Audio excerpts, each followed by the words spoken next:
इस वीडियो में हम डिस्कस करेंगे कि किस तरीके से हम ये पता लगा सकते हैं कि प्राइस जो है वो आपके सपोर्ट पे आएगा या नहीं आएगा या इस तरीके से चला जाएगा। तो इस थ्योरी में मेरे जो लेवल्स हैं वो उनमें हमेशा उनका टीपी हिट नहीं होता है, और आपके भी जो रेसिस्टेंस सपोर्ट होंगे तो उसमें ऐसा बहुत लिमिटेड टाइम होगा कि 100% टीपी आए। ठीक है, लेकिन वो टीपी वहाँ से रिवर्सल ज़रूर आता है। अगर दो कंडीशंस होती हैं कि एक आपके रेजिस्टेंस से रिवर्सल आया तो आपने वेट किया कि हमारा टीपी हिट, जब तक टीपी हिट नहीं होगा तब तक आपका प्रॉफिट नहीं बनेगा। तो यही चीज़ समझाने के लिए कि ये जो मेरे लेवल्स हैं ये बहुत अच्छे लेवल्स हैं, काफ़ी अच्छी स्टडी से निकाले गए थे इस दिन के लिए, और यहाँ पे रिजेक्शन आया है। ओके, लेकिन हम यहाँ पे अगर वेट करते तो हम एट द एंड लॉस में जाते, क्योंकि प्राइस आपने देखा ब्रेकआउट हुआ है। फिर उसके बाद ये जब सपोर्ट पे आया तो फिर से इधर रिजेक्शन आया, लेकिन फिर कोई सेंस नहीं बनता है कि इतना ज़्यादा ऊपर जाके प्राइस अगर सपोर्ट पे आए, क्योंकि ये हमें लॉस में काट देगा। ठीक है, तो चलिए इसको स्टडी करते हैं कि किस तरीके से मैं इस चीज़ से बच जाता हूँ कि यहाँ पे मुझे एग्जिट होना है।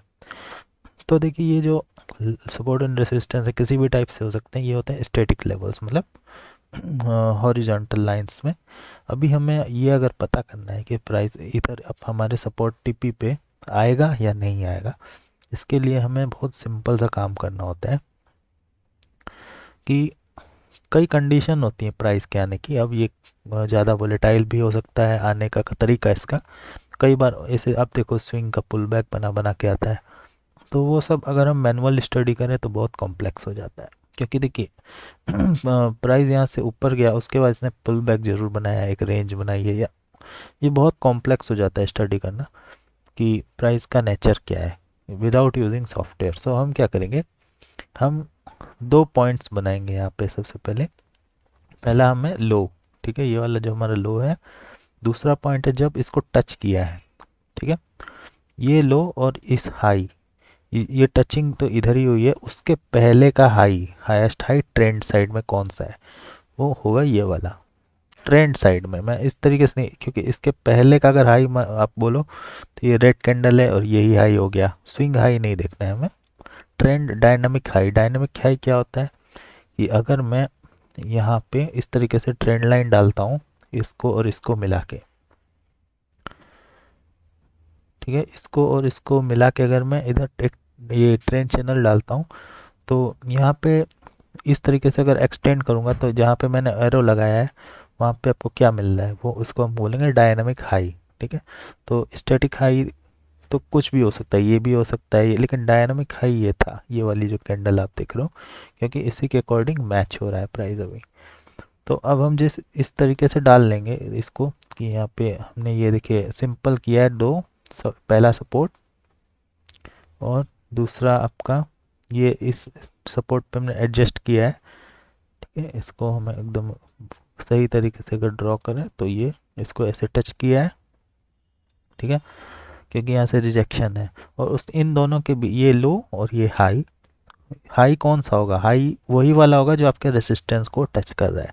मान लीजिए ये लाइन मेरी सब रेसिस्टेंस यहाँ होती तो ये हाई होता, ठीक है, लेकिन मेरा रेसिस्टेंस यहाँ था और इसको टच ये भी नहीं टच किया, टच यहाँ किया है तो ये हाई हो गया। और इन दोनों के बीच में पॉइंट ए पॉइंट बी के बीच में डायनामिक हाई ये वाला हो गया। ठीक है, अगर ये वाला हो गया तो हम क्या करेंगे, इस तरीके से जब हमें ये मिल गए डायनामिक हाई तो हम एक इसको डिलीट कर देंगे। अब हम रेसिस्टेंस टू रेसिस्टेंस, ये जो हमने ट्रेंड चैनल ड्रॉ किया था वो सिर्फ इस हाई का पता लगाने के लिए, वो नॉर्मली भी पता लगाया जा सकता है प्रैक्टिस से, लेकिन अभी आपको पता चल गया। अभी मैं क्या करूँगा, ये वाला जो डायनामिक हाई है और ये वाला जो हमारा न्यू हाई है वहाँ पे हमें ट्रेंड चैनल डालना है। ओके, और इस वाले लो को आपको यहाँ पे एडजस्ट करना है। ओके, अभी क्वेश्चन ये आता है कि यहाँ पे आपका सपोर्ट आएगा कि नहीं, ये क्वेश्चन है, राइट। तो यहाँ पे कुछ कंडीशन हो सकती हैं कि प्राइस जो होता है उसका काम होता है नीचे वाली जो लो है, ये ट्रेंड का लो जो है, ट्रेंड लाइन का लो, ये वाली लाइन, इसको सब टच करने का प्राइस का गोल होता है, ना कि आपका ये वाला लाइन को टच करने का। जब कंडीशन अच्छी हो, जब मार्केट का जो बिहेवियर है वो अगर सही है, तो आपका ये जो टिप्पी 100% टच होगा। लेकिन जब इसका बिहेवियर सही नहीं है, बिहेवियर क्या है, बिहेवियर का मतलब है कि प्राइस जो इस तरीके से ऐसे ऐसे चल के आता, ठीक है, फिर ऊपर आता, फिर ऐसे पुल बैक बनाता, इधर ही आ जाता, फास्ट तरीके से आ जाता इसको, तो आपका ये इससे भी नीचे प्राइस जाता, ये जो आपका स्टैटिक सपोर्ट है इससे भी नीचे जाता। फिर आप कंफ्यूज होते, यार काश मैं होल्ड कर लेता, यहाँ मेरा $100 बन रहा था, यहाँ 300 बन जाता, ठीक है। लेकिन नेक्स्ट टाइम जब आप होल्ड करोगे तो आपका कभी कभी प्राइस यहाँ पे आके प्राइस जैसे इधर से आ रहा है और यहीं से आके एग्जैक्ट रिवर्स हो जाता है, फिर आपको थोड़ा डर बैठ जाता है कि मैं सही था, ज़्यादा देर होल्ड करना ठीक नहीं है। लेकिन अभी ये जो कंडीशन है, इधर प्राइस आया ही नहीं है, ओके, आया और ऐसा लेट कर दिया काफ़ी टाइम वेट करा के, तो इधर आप डिमोटिवेट हो जाओगे कि यार ये स्ट्रेटेजी काम नहीं कर रही, ओके। तो 3 टाइप के कन्फ्यूज़न ही आते हैं ट्रेडर को, जो मैंने बता दिए हैं इस वीडियो में। तो इनको सॉल्व करने के लिए ये जो जिस तरीके से मैंने ड्रॉ किया है, उधर ही आपको बस ये देखना है कि ये जो प्राइस एक बार यहाँ से रिजेक्ट हुआ और आपने डायनेमिक पॉइंट्स को फाइंड आउट कर लिया है, तो प्राइस का गोल है इस लाइन को टच करना, ठीक है। अब इस लाइन को टच करने का मीनिंग क्या है, देखिए प्राइस ने इसको टच किया और आपका है एग्जिट पॉइंट क्या है, ये वाली लाइन। तो अगर प्राइस ने यहाँ टच कर लिया, लेट सपोज कि प्राइस ने एक कैंडल से यहाँ तक पूरा एक ही कैंडल में इतना बड़ा फॉल हो गया उसका, तो आपका जो टीपी है वो तो हिट होगा ही होगा, लेकिन उसके एक्स्ट्रा गया है प्राइस, क्योंकि इस वाले ट्रेंड लाइन की लिक्विडिटी को लेने गया था प्राइस, ओके। सेकेंड केस है कि प्राइस इधर से ऐसे ऐसे धीरे धीरे आ रहा है, तो मान लीजिए इस पॉइंट पे इधर आ गया तो आपका टीपी हिट हो गया, लेकिन प्राइस फिर ऊपर गया, लेकिन इस लाइन का उसका गोल है टच करने का, तो वो इसको जब तक टच नहीं करता है तब तक वो आगे नहीं बढ़ेगा, ठीक है। तो इस कंडीशन में जो जो ये भी रियल कंडीशन है, वहाँ पे हुआ क्या है, यहाँ पे आपने होल्ड किया है प्राइस, आप अपनी जगह सही हो, लेकिन आपको टाइम का ध्यान यहाँ पे रखना पड़ता है, क्योंकि आप परमानेंट कभी भी होल्ड नहीं कर सकते इसको कि अनलिमिटेड टाइम के लिए मैं होल्ड करूँगा, मेरा टीपी आएगा ही आएगा, ऐसा बिल्कुल भी नहीं होता है। क्योंकि टाइम जो है ना वो चीज़ को खा रहा है, इन चीज़ों को आपके प्रोबेबिलिटी को खाता रहता है कि इसके यहाँ पे आने की प्रोबेबिलिटी कितनी ज़्यादा या कितनी कम होगी। तो इस कंडीशन पे आपने देखा कि प्राइस इधर आ गया, इधर आ गया, फिर इसका ब्रेकआउट हो गया, ओके।